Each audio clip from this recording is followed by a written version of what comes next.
নম্বর, মাটি যখন শুকনো থাকবে আপনাদের তখনই জল দিতে হবে। অতিরিক্ত জল এই গাছ পছন্দ করে না। 2 নম্বর, ডাইরেক্ট সানলাইটে এতে রাখা যাবে না, ছায়াযুক্ত জায়গায় রাখতে হবে, কিন্তু যাতে ইনডাইরেক্ট সানলাইট এতে পড়ে। 3 নম্বর, আপনাদের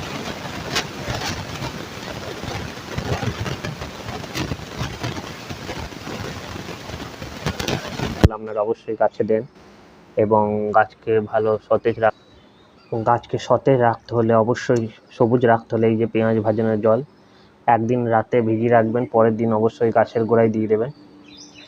দেখুন, পেঁয়াজগুলো দেবেন না, শুধু জলটাকে দেবেন, এতে গাছের গ্রোথ খুব সুন্দর হবে, দেখতেই পাচ্ছেন।